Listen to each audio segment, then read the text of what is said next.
Maya, to begin first, both sides now pushing really hard for a nuclear agreement on this trip. What is the latest that you're hearing about the significant progress that's been made?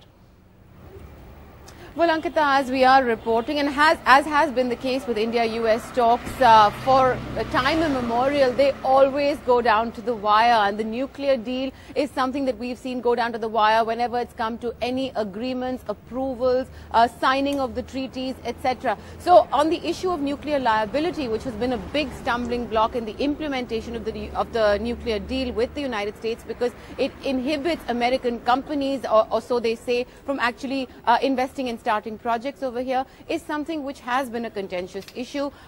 It is something that both Prime Minister Modi and President Obama have expressed at least the desire to see through in the course of a very short time, and so that the deal can actually get off the ground. On this issue of liability, as American companies are concerned, one of the proposals is, as we have been reporting, is a consortium of insurance companies, like an insurance pool that will offset any liability American companies may or may not face in the events of nuclear accidents. For example, what has been a stumbling block for India is, while there might be some give and take on the issue of insurance, is the fact that the Americans very keenly want their own monitoring of any nuclear supplies or production that happens in India by their own set of inspectors and team. And that is something that the Indian government is very clear they are not going to allow. India is going to be operating and does operate under IAEA safeguards, IAEA inspectors, and the IAEA regime and protocols. So the argument from Delhi really is that there's no need for a duplication of the inspection process.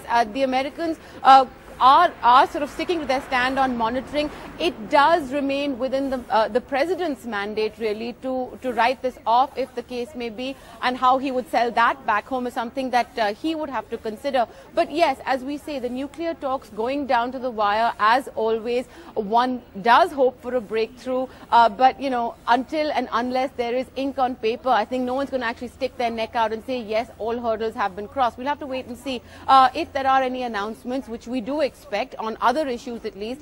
This might also be part of it later this afternoon, Ankita, but really it's all speculation. All speculation, all kite flying, and there has been a great deal of that, Maya, in recent days. But let's also then do some indulge in a little more when it comes to defense ties between the two countries, and that's going to clearly be a very key area of discussions and negotiations over the next day or so. What are the achievables here, and what seem to be the stumbling blocks as you see them at the moment?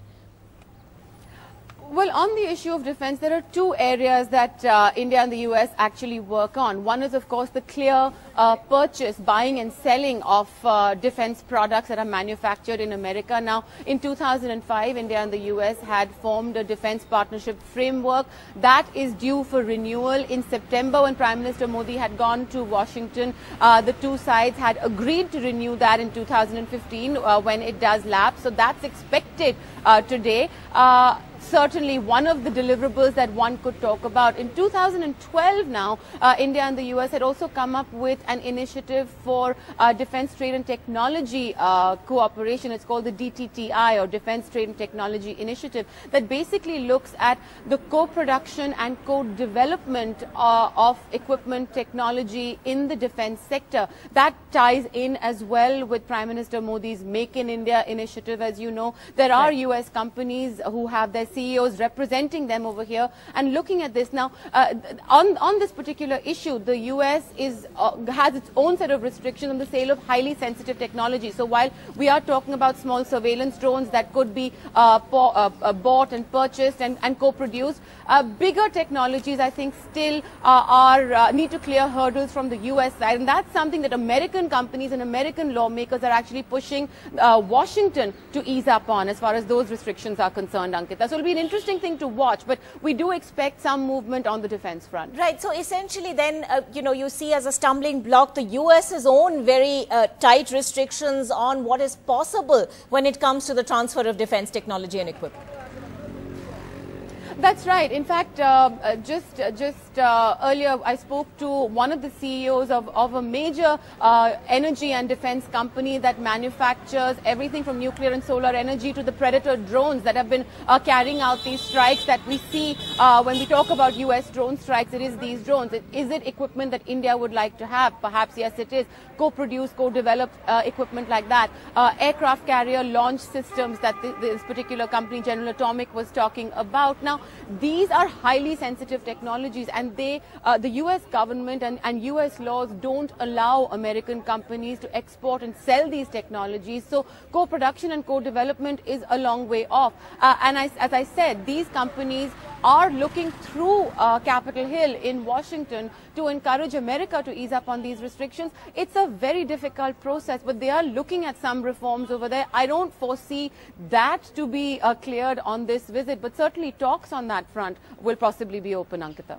Right, Maya, stay with us as we shift our focus somewhat to another huge talking point in the last few days, and that's of course been the massive security restrictions that the capital has been seeing in both in the run-up to the Obama visit, and now of course that he's due in the next 2 hours or so. Tanima, just take us through what you're seeing today and the latest that you're hearing. You're actually at the Marriott Sheraton Hotel where President Obama is going to check in, as it were, in just a couple of hours from now.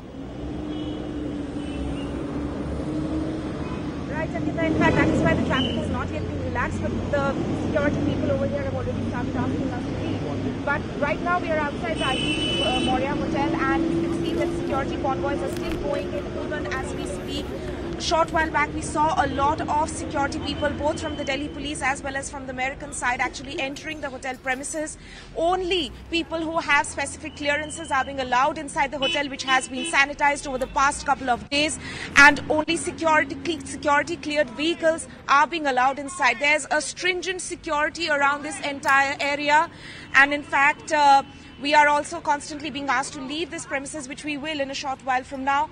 But at the moment, what we can show you is there are going to be several layers of security around this entire hotel, and which is why it is very, very important for the Delhi police as well as the American security officials to sanitize this entire area. In fact, this entire stretch outside the hotel will be cleared within the next few minutes. This entire 5-kilometer stretch will be blocked for the next couple of days till the American president is going to be here. And even now, as we speak, we are in fact being asked to move out of here because this entire area will now be completely sanitized before the American president comes in. Ankita?